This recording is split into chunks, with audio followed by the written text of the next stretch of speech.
2023 সালের 7 অক্টোবর ইসরায়েলের গোয়েন্দা সংস্থার চোখে ধুলো দিয়ে ভূখণ্ডটিতে হামলা চালায় ফিলিস্তিনের স্বাধীনতাকামী সংগঠন হামাস, যা ছিল ফিলিস্তিনিদের উপর দশকের পর দশক ধরে চলা আগ্রাসনের জবাব।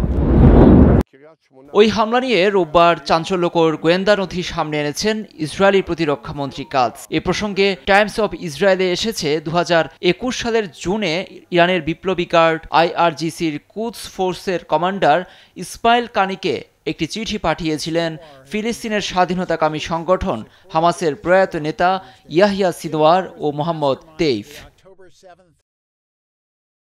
ওই চিঠিতে ইসরায়েলকে ধ্বংস করে দিতে ইরানের কাছে 50 কোটি মার্কিন ডলারের সহায়তা চেয়েছিলেন হামাসের এই দুই নেতা। নথি প্রকাশ করে প্রতিরক্ষামন্ত্রী কাতস বলেন, ফিলিস্তিনের সশস্ত্র গোষ্ঠী হামাসের প্রতি ইরানের যে সমর্থন, এটি সেই যোগাযোগেরই একটি প্রতিলিপি।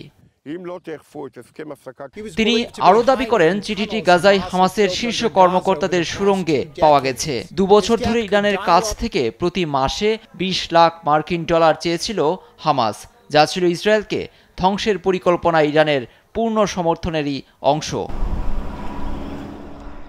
তারই অংশ হিসেবে শেষ পর্যন্ত 2023 সালের 7 অক্টোবর ইসরায়েলে বড় ধরনের সফল হামলা চালায় হামাস, যা ছিল ইসরায়েলের ভিত নাড়িয়ে দেওয়ার মতো পরিস্থিতি।